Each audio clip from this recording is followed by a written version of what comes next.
Welcome to NH media news. ముందుగా headlines చూద్దాం. వర్గల్ బాలికల గురుకుల పాఠశాలలో state games and sports meet ముగింపు కార్యక్రమం. విజేతలకు బహుమతులు ప్రదానం చేసిన మంత్రి పొన్నం ప్రభాకర్, కలెక్టర్ మను చౌదరి.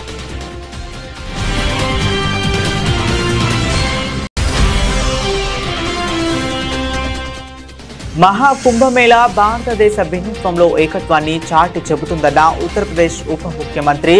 మహాకుంభ్ 2025లో పాల్గొనవలసిందిగా రాష్ట్ర ప్రజలకు పిలుపునిచ్చిన కేశవ ప్రసాద్ మౌర్య.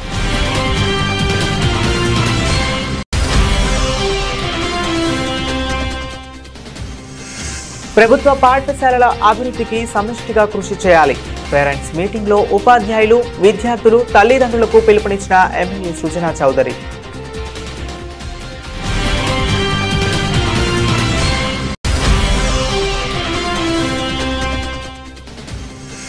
నారాయణరావుపేటలో కాంగ్రెస్ ప్రజాపాలన సంబరాలు.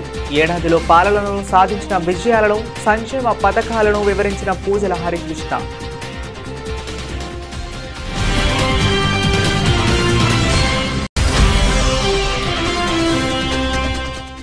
ఇంద్రకీలాద్రిపై దుర్గమ్మను దర్శించుకున్న హైకోర్టు న్యాయమూర్తి జస్టిస్ కె సురేష్ రెడ్డి దంపతులు. ఆలయ మర్యాదలతో ఘన స్వాగతం పలికిన దేవస్థానం ఈవో కెఎస్ రామారావు.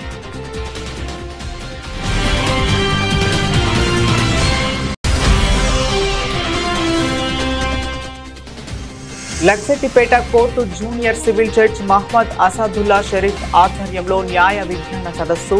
విద్యార్థుల చట్టాలపై అవగాహన పెంచుకోవాలని సూచన.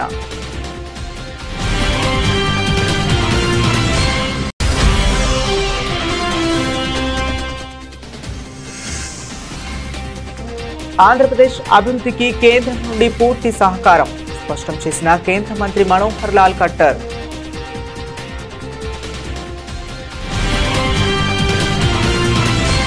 ఇక డీటెయిల్స్ లోకి వెళితే, సిద్దిపేట జిల్లా వర్గల్ మహాత్మా జ్యోతిరావు పూలే బాలికల గురుకుల పాఠశాలలో state games and sports meet ముగింపు కార్యక్రమంలో మంత్రి పొన్నం ప్రభాకర్, కలెక్టర్ మను చౌదరి పాల్గొన్నారు. వివిధ విభాగాల్లో గెలిచిన విజేతలకు బహుమతులు ప్రదానం చేశారు.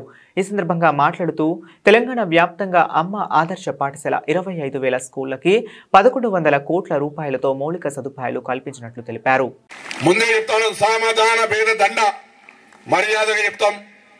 మీరు చేయాల్సిన బాధ్యతను గుర్తు చేస్తున్నాం.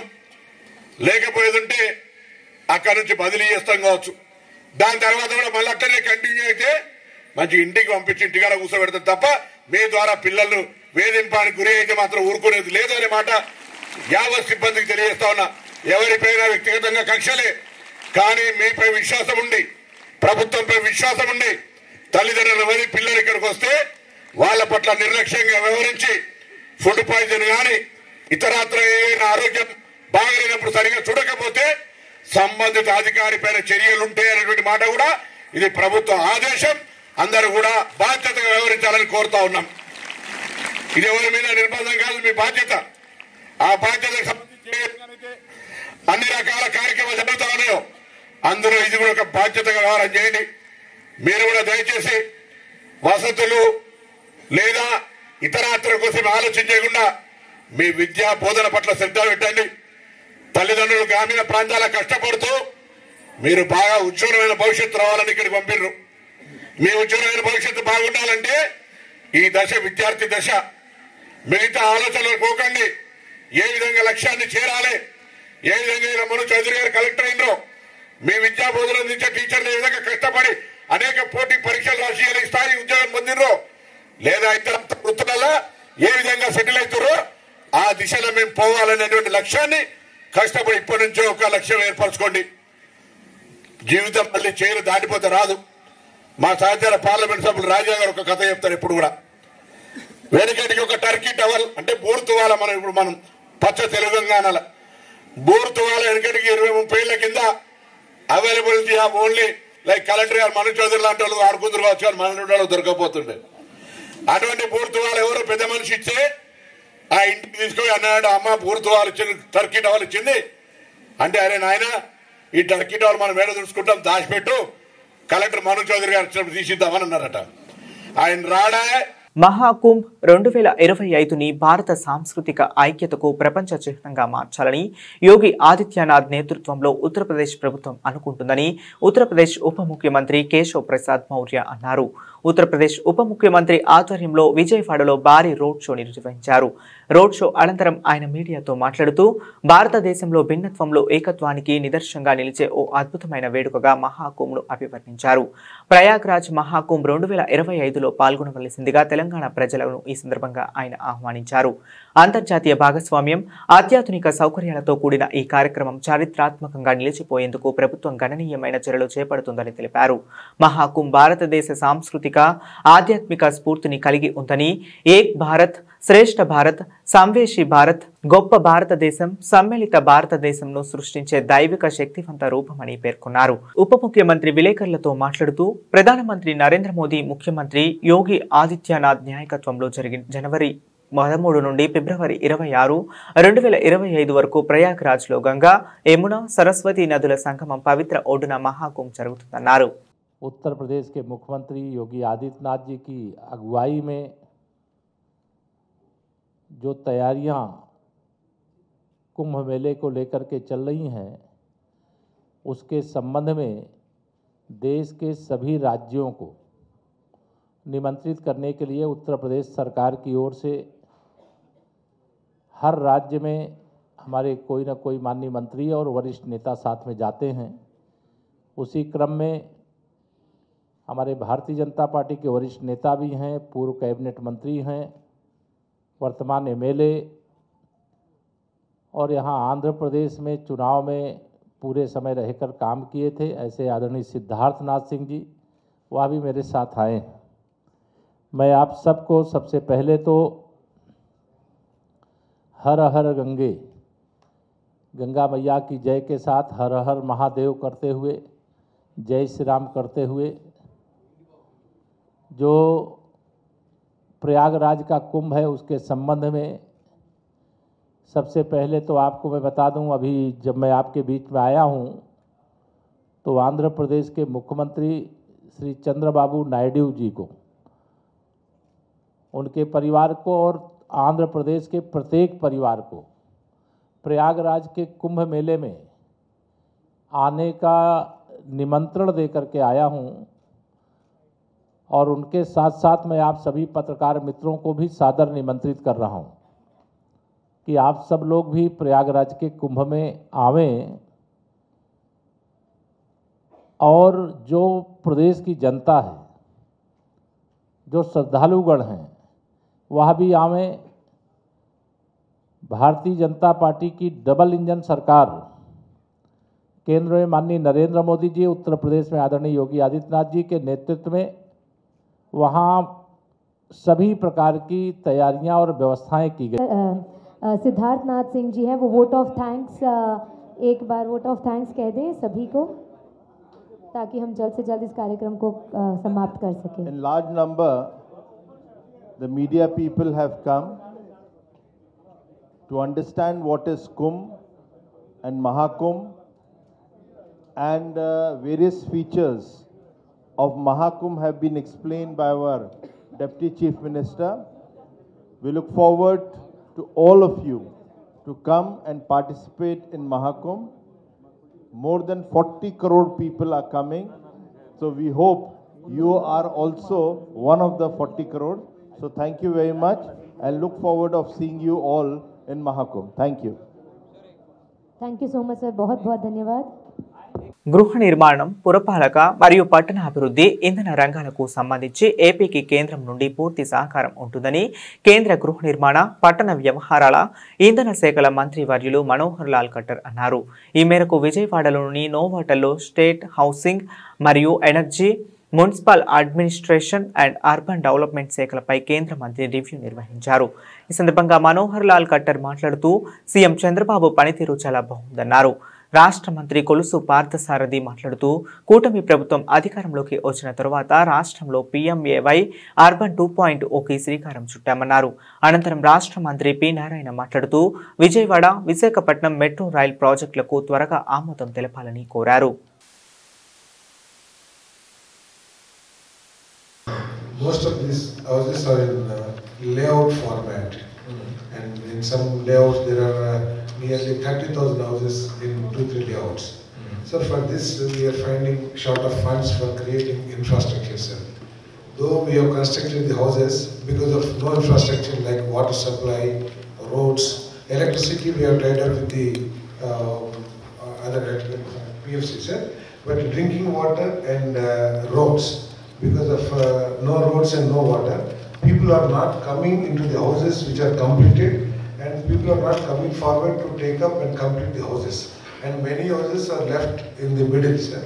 So for that, and Amrut, they are planning, because these houses are being constructed by the Housing Department of the Government of AP, and most of the Amrut projects are being held by the Municipal Administration. Now, when they plan the Amrut by Municipal Administration, they are taking care of the habitation of the municipal areas. But here in these colonies, infrastructure is required. Otherwise, the funds which we are giving in for housing, that also to some extent may go, unutilized. This as a special case, you have to kindly design a project for housing purposes. Previously, when you Wanaparthy జిల్లా పెదమందడి మండల కేంద్రం నుండి జాతీయ రహదారి 44వ road బుర్రవాగు వరకు high level వంతెన నిర్మాణ పనులకు అబ్కారీ పర్యాటక సాంస్కృతిక మంత్రి జూపల్లి కృష్ణారావు ఎమ్మెల్యే మెగారెడ్డితో కలిసి శంకుస్థాపన చేశారు. 2 కోట్ల వ్యయంతో చేపట్టిన పనులకు శంకుస్థాపన చేశారు. ముందుగా స్థానిక నాయకులు మంత్రి గారికి ఎమ్మెల్యే మెగారెడ్డికి ఘన స్వాగతం పలికారు.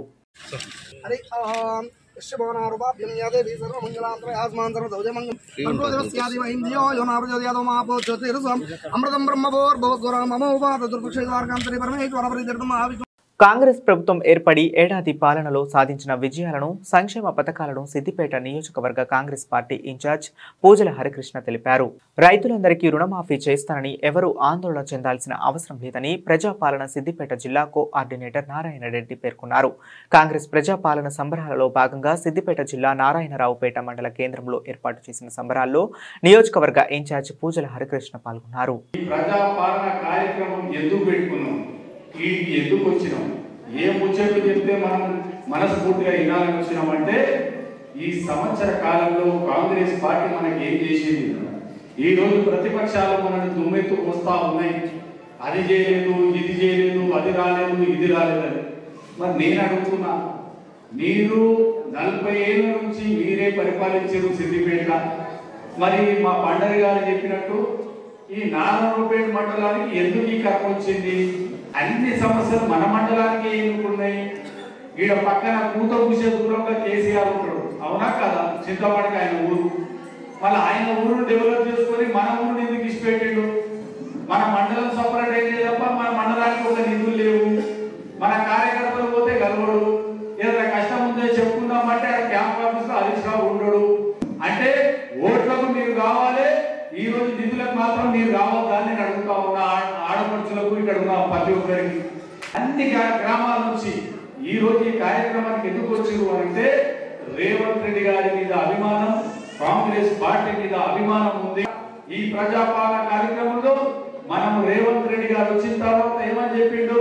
2 లక్షల రైతు రుణమాఫీ అని చెప్పిండు. 2 లక్షల రుణమాఫీ అని చెప్తే ఈ రోజు అక్కడ ఉన్నటువంటి హరీష్ రావు గారిని, కేటీఆర్ గారిని ఒక బురదలుతా ఉన్నాడు. ప్రతి ఒక్క రైతుకు రుణమాఫీ ఇచ్చేది కాంగ్రెస్ ప్రభుత్వం. వాళ్ళు చెప్పే మాటలు నమ్మద్దు. ఎందుకు అంటున్నా ఈ మాట అంటే, 10 ఏళ్ళు మీరే ఉన్నారు అధికారంలో. ఈ గత ముఖ్య కేసీఆర్ ఏం చెప్పిండు? 1 లక్ష రూపాయల రుణమాఫీ అని చెప్పిండు.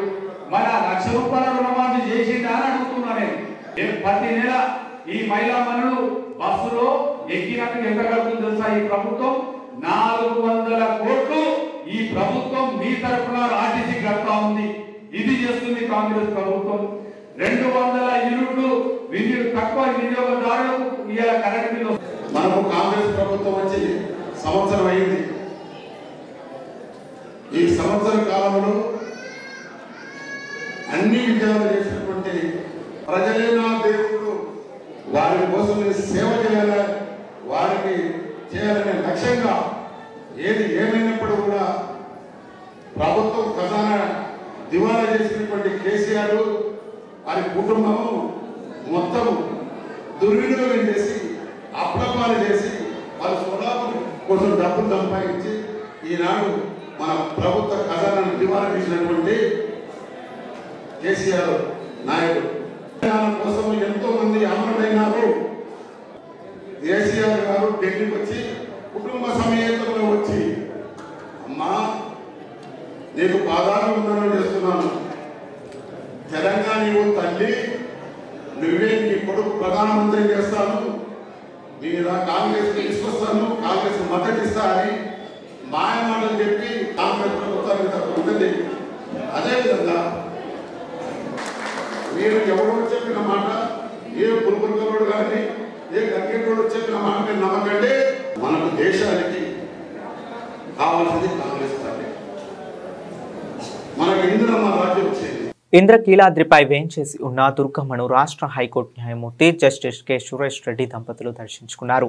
దేవస్థానం ఈవో కెఎస్ రామారావు ఆలయ మర్యాదలతో జస్టిస్ కు ఘన స్వాగతం పలికారు. దుర్గమ్మ దర్శనం అనంతరం వేద పండితులు వేద మంత్రాలతో జస్టిస్ ను ఆశీర్వదించారు. అనంతరం దుర్గమ్మ చిత్రపటాన్ని ప్రసాదాన్ని అందజేశారు.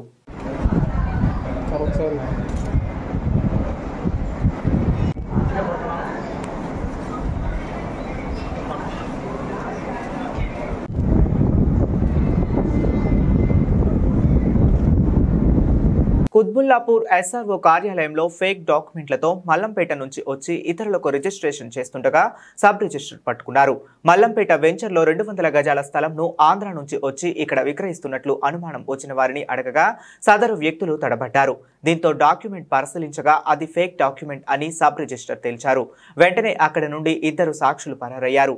కొనేవారిని అమ్మేవారిని ఇరువురిని ఆఫీసులో కూర్చోబెట్టి ఎస్ఆర్ఓ సూరారం పోలీసులకు సమాచారం ఇచ్చారు. మాకు కుత్బుల్లాపూర్ సబ్ రిజిస్టర్ గారైన అశోక్ గారు మాకు సమాచారం ఇచ్చారు. ఆ సమాచారం ఏమనగా మల్లంపేటలో గ్రామంలో ఉన్న ఒక 200 గజాల భూమిని ఒక నాగేశ్వరరావు అనే వ్యక్తి అతను ఆధార్ కార్డుని ఫ్యాబ్రికేట్ చేసి అతను వేరే వ్యక్తికి అమ్మడానికి ప్రయత్నిస్తుండగా అతను మన ఎస్ఆర్ఓ గారు కొంచెం అతనికి డౌట్ వచ్చి ఎవరైతే ప్రాపర్టీని అమ్ముతున్నారో నాగేశ్వరరావు అతని యొక్క ప్రొఫెషన్ గురించి అడగగా అతను కొంచెం తడబడినట్లుగా మన ఎస్ఆర్ఓ గారు గుర్తించడం జరిగింది. ఈ ఎస్ఆర్ఓ గారు ఇమీడియట్లీ అతని ఆధార్ కార్డు థంబ్ ఇంప్రెషన్ ద్వారా చెక్ చేస్తే అతని ఆధార్ కార్డుని అతను మ్యానిపులేట్ చేసినట్లుగా తెలిసింది. ఇందులో మనకి వెంటనే ఎస్ఆర్ఓ గారు సమాచారం ఇస్తే వాళ్ళని అక్కడ పంపించి అదుపులో తీసుకొని ఇంకా మనకి ఎస్ఆర్ఓ గారు దరఖాస్తు ప్రిపేర్ చేస్తున్నారు. దరఖాస్తు తీసుకొని వాళ్ళ మీద ఎవరున్నారనేది విచారించి తగు చర్య తీసుకోవడం జరుగుతుంది. మే పర్సన్ నాగేశ్వరరావు ఇతను శ్రీనివాసరావు అనే వ్యక్తికి అమ్ముతుండగా ఎస్ఆర్ఓ గారికి అనుమానం వచ్చి విచారిస్తే ఈ విషయం బయటకు వచ్చింది. ఇందులో మనం కేసు నమోదు చేసి దర్యాప్తు చేసి ఇందులో ఎవరున్నారనేది విచారించి తగు చర్య తీసుకుంటాం. చేసినట్టు ఇప్పటి వరకు మాకు ఎటువంటి సమాచారం లేదు. అది ఇప్పుడు కేసు నమోదు చేసినాక దర్యాప్తులో ఈ విషయాలన్నీ కూడా బయటపడుతుంది. పార్టీ కోసం పనిచేసిన సామాన్య కార్యకర్తలను సైతం గుర్తించే ఏకైక పార్టీ తెలుగుదేశం పార్టీ అని డిప్యూటీ స్పీకర్ రఘురామకృష్ణంరాజు తెలిపారు. పార్టీ కోసం నిరంతరం కృషి చేసే వారికి ఉన్నత పదవులు వాటి అంతటా అవే వచ్చి అలంకరిస్తాయని అన్నారు. బందర్ రోడ్ అమరావతి కన్వెన్షన్ హాల్లో Andhra Pradesh buildings under construction advisory committee Gottemukkala Raghuramaraju బాధ్యతలు స్వీకరించిన సందర్భంగా అభినందన సభ జరిగింది. ఈ కార్యక్రమానికి ప్రత్యేక అతిథిగా అసెంబ్లీ డిప్యూటీ స్పీకర్ రఘురామకృష్ణంరాజు విచ్చేశారు. ఈ సందర్భంగా ఆయన మాట్లాడుతూ పార్టీ కష్టకాలంలో ఉన్నప్పుడు అప్పట్లో అధికారంలో ఉన్న వైసీపీ పార్టీ చేసిన తప్పులను ఎత్తి చూపిన వాటిని ప్రజల్లోకి తీసుకువెళ్లడం రఘురామరాజు ముందంజలో ఉన్నారన్నారు. ఎన్డీఏ అధికారంలోకి వచ్చిన తరువాత పార్టీ కోసం పనిచేసిన వారందరినీ గౌరవించి సముచితులైన పదవులు కేటాయించిన పార్టీ ఒక తెలుగుదేశం పార్టీ మాత్రమే అన్నారు. కార్మికుల సంక్షేమం కోసం రఘురామరాజు చిత్తశుద్ధితో పనిచేయాలని సూచించారు. అనంతరం విజయవాడ పార్లమెంట్ సభ్యులు కేసినేని శివనాథ్ మాట్లాడుతూ అసంఘటిత కార్మికులుగా ఉన్న వారి సంక్షేమం అభివృద్ధి కోసం త్రికరణ శుద్ధితో పనిచేయాలని సూచించారు. ప్రియతమ ముఖ్యమంత్రి నారా చంద్రబాబు నాయుడు గారి ఆశీస్సులతో అదేవిధంగా నారా లోకేష్ గారి నాయకత్వంలో ఈరోజు నాకు కూటమి ప్రభుత్వం ఎన్డీఏ ప్రభుత్వం నాకు building and other construction workers సంబంధించి అడ్వైజరీ కమిటీకి చైర్మన్గా నియమించినందుకు వాళ్ళకి ధన్యవాదాలు తెలియజేస్తా ఉన్నా. రాబోయేటువంటి రోజుల్లో భవన నిర్మాణ కార్మికుల సంక్షేమం కోసం ఏదైనా అమలు చేయాలి, ఏదైనా పథకాలు అమలు చేయాలనే అంశంలో ఒక సుదీర్ఘ కసరత్తు చేసి అవసరమైతే లోకేష్ గారు మాకు చెప్పింది ఏంటంటే ఇతర రాష్ట్రాల మొత్తాన్ని కూడా అధ్యయనం చేసి భారతదేశంలో ఏ రాష్ట్రంలో లేని విధంగా భవన నిర్మాణ సంక్షేమం ఈ రాష్ట్రం జరగాలని చెప్పి లోకేష్ గారు మాకు చెప్పడం జరిగింది. కాబట్టి త్వరలోనే నేషనల్ కన్స్ట్రక్షన్ అకాడమీని కూడా సందర్శించబోతా ఉన్నాం అఫీషియల్గా. అవన్నీ కూడా నేషనల్ కన్స్ట్రక్షన్ అకాడమీని కూడా మన విజయవాడలో నెలకొల్పుతామని సందర్భంగా తెలియజేస్తూ రాబోయేటువంటి రోజుల్లో భవన నిర్మాణ కార్మికుల సంక్షేమం కోసం ఈ ప్రభుత్వం కట్టుబడి ఉంది. వాళ్ళ సంక్షేమం గతంలో ఏ విధంగా అయితే 12-14 మెమో ఇచ్చి ఆపేసారు అవన్నీ కూడా తిరిగి తీసుకొస్తామని చెప్పి తెలియజేస్తూ భవన నిర్మాణ కార్మికుల కోసం కట్టుబడి తెలియజేస్తాం. నిధులు మళ్లించారు. గతంలో ఏదైతే జగన్ ప్రభుత్వం నిధులు దిగితే 2,000 కోట్ల రూపాయల నిధులు మళ్లించడం జరిగింది. అవన్నీ కూడా తిరిగి తీసుకురావడం కోసం ప్రయత్నం చేస్తాం. 100% ఈ రాష్ట్రంలో నుండి ఒక్క భవన నిర్మాణ కార్మికుడికి అన్యాయం జరిగినా మేము అండగా ఉంటాం. ప్రతి ఒక్కరికి న్యాయం జరిగే విధంగా కృషి చేస్తాం. మంచిర్యాల జిల్లా జన్నారంలోని రాఘవేంద్ర లిటిల్ హార్ట్స్ పాఠశాలలో Luxettipet court junior civil judge Mohammed Asadullah Sharif ఆధ్వర్యంలో న్యాయ విజ్ఞాన సదస్సు ఏర్పాటు చేశారు. ఈ సందర్భంగా జడ్జ్ మాట్లాడుతూ విద్యార్థులు చట్టాలపై అవగాహన పెంచుకోవాలి. సెల్ ఫోన్లో మంచి ఉంది, చెడు ఉంది. మనం చెడును వదిలి మంచి మాత్రమే గ్రహించాలి అన్నారు. సెల్ ఫోన్పై సమయం వేస్ట్ చేసే బదులు ఆటలు చదువుపై దృష్టి సారించాలని సూచించారు. యువత గంజాయి మత్తు పదార్థాల వినియోగంకు దూరంగా ఉండాలని కోరారు. And please also understand that whatever data is there, that data cannot be deleted. మీరు అనుకోవచ్చు అది డిలీట్ చేస్తాము. వాట్సాప్ లో V1 అని మీరు ఫోటో పంపించినా దాన్ని స్క్రీన్ షాట్ తీయగలమా? It cannot be taken. అది వైట్ స్క్రీన్ వచ్చేస్తుంది స్క్రీన్ షాట్ తీసుకుంటే. కానీ what if I take another phone and take a picture of this, ఇంకొక ఫోన్ తీసుకొని ఈ స్క్రీన్ ని ఫోటో తీసుకుంటే అది ఉండిపోతుంది. That is possible. ఇన్స్టాగ్రామ్ లో కూడా ఒకవేళ ఫోటో బాంబ్స్ ఉన్నాయి, అది కూడా స్క్రీన్ షాట్ తీసుకోగలరు. కానీ even that data will remain. So whatever data you are sending, it will always remain. ఒక ఫోన్ ని దాంట్లో ఒక ఫోటోస్ ఉన్నాయంటే దాన్ని ఒకవేళ మీరు విరగొట్టి దాన్ని కాల్ చేసిన తర్వాత కూడా ఆ మెమొరీ నుంచి డేటా రికవర్ చేయడం 5 నిమిషాల పని. సో మీరు ఎవరికి ఏ మెసేజ్ చేస్తున్నారు, ఎవరికి ఏ ఫోటో పంపిస్తున్నారు, you have to be very careful. నేను ఫోన్లు వాడద్దు అని చెప్పను. చాలా మంది చెప్తారేమో టీచర్స్, కానీ నేను చెప్పను. ఎందుకంటే ఫోన్లు వాడితే దానికి అడ్వాంటేజెస్ కూడా ఉన్నాయి. మీరు యూట్యూబ్ లో ఒకవేళ మంచి వీడియోస్, ఎడ్యుకేషనల్ వీడియోస్ చూస్తే దానికి కూడా అడ్వాంటేజెస్ చాలా ఉన్నాయి.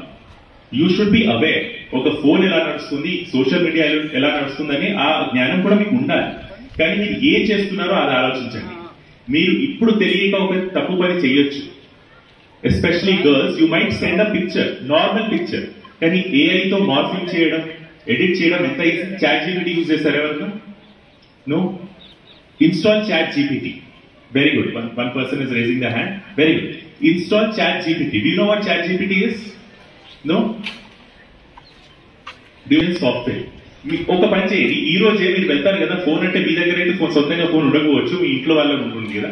వెళ్ళి ప్లే స్టోర్ అయినా లేకుంటే అక్కడికి వెళ్ళి please install the software chat GPT. Okay, you ask that software anything, it will reply and it will help you a lot in learning things. ఏ కాన్సెప్ట్ అయినా. You can even ask it to write songs. You can even ask it to write poems. It will write original. You can even ask it to create pictures, videos. It will create. So use these things, right? I think it's about to rain, so I'll just conclude with one last thing. Please be careful with social media. Quthbullapur నియోజకవర్గంలోని RMP డాక్టర్లపై medical council వేధింపుల నుండి రక్షించడానికి అంటూ Medchal DCP కోటిరెడ్డికి వినతి పత్రం అందించడం జరిగింది. తాము వారికి సహకరించిన మమ్మల్ని పేషెంట్ల ముందు ఇష్టం వచ్చినట్లు దూషించడం జరిగిందన్నారు. తమ దగ్గర ఉన్న స్టెతస్కోప్లు, సామాన్లు అన్ని వెతుక్కోవటం జరుగుతుందని, రాష్ట్రంలో నిరుద్యోగం పెరుగుతుంది.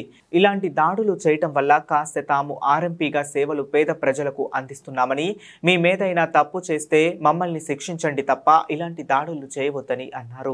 తెలంగాణ మెడికల్ కౌన్సిలింగ్ వాళ్ళు ఏది దాడులు చేస్తున్నారో దానికి దాడులే కాకుండా మా మీద వల్గర్గా మాట్లాడుకుంటా మా డాక్టర్ల మీద మా వస్తువులను తీసుకెళ్తున్నారు. కాబట్టి దాని మీద ఇలా డీసీపీ గారితో కలవడం జరిగింది. డీసీపీ గారికి కూడా వాళ్ళ మీద మేము కంప్లైంట్ ఇవ్వడం జరిగింది. సార్ కూడా మాకు నేను చూస్తాను, ఎక్కడ వరకు డీవియేషన్ ఎక్కడ ఉందో మీరు చూసి నేను వాళ్ళతో కూడా మాట్లాడతానని చెప్పడం జరిగింది. కలెక్టర్ గారి దగ్గర కూడా తీసుకెళ్తానని చెప్పడం జరిగింది. కాబట్టి మా సార్ కూడా ధన్యవాదాలు.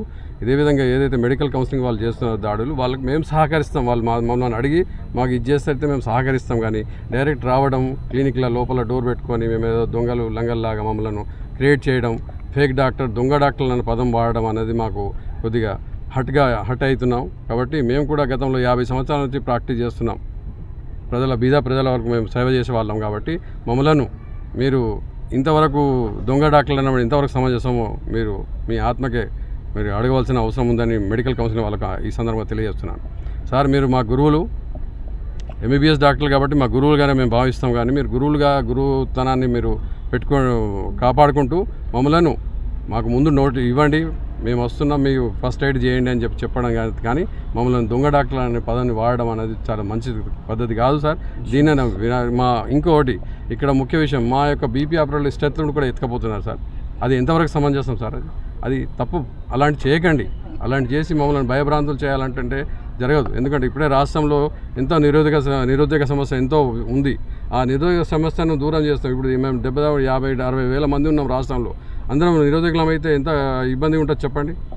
కాబట్టి ఒక పద్ధతి ప్రకారం మీరు చెప్పండి, ఒక పద్ధతి చేయండి. రావడం హంగామా చేయడం, మేము దొంగ డాక్టర్లం అనడం అనేది తప్పు.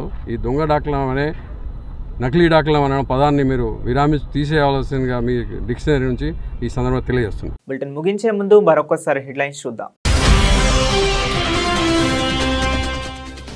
వర్గల్ బాలికల గురుకుల పాఠశాలలో state games and sports meet ముగింపు కార్యక్రమం.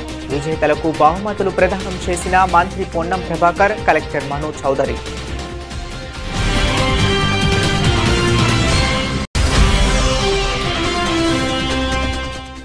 మహాకుంభమేళా భారతదేశ భిన్నత్వంలో ఏకత్వాన్ని చాటి చెబుతుందన్న ఉత్తరప్రదేశ్ ఉప ముఖ్యమంత్రి.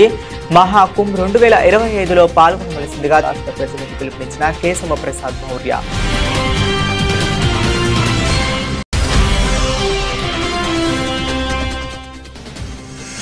ప్రభుత్వ పాఠశాలల అభివృద్ధికి సమిష్టిగా కృషి చేయాలి.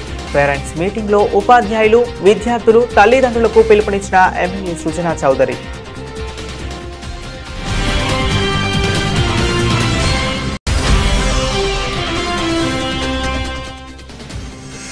నారాయణరావుపేటలో కాంగ్రెస్ ప్రజాపాలన సంబరాలు. ఏడాదిలో పాలనలో సాధించిన విజయాలను, సంక్షేమ పథకాలను వివరించిన పూజల హరికృష్ణ.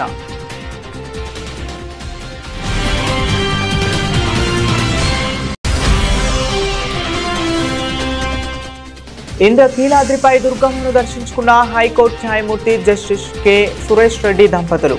ఆలయ మర్యాదలతో ఘన స్వాగతం పలికిన దేవస్థానం ఈవో కెఎస్ రామారావు.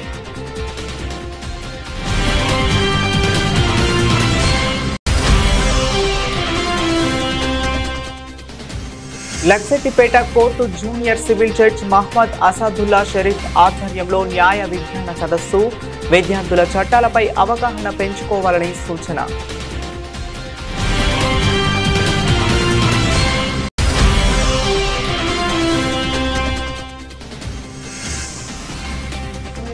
ఆంధ్రప్రదేశ్ అభివృద్ధికి కేంద్రం నుండి పూర్తి సహకారం స్పష్టం చేసిన కేంద్ర మంత్రి మనోహర్ లాల్ ఖట్టర్.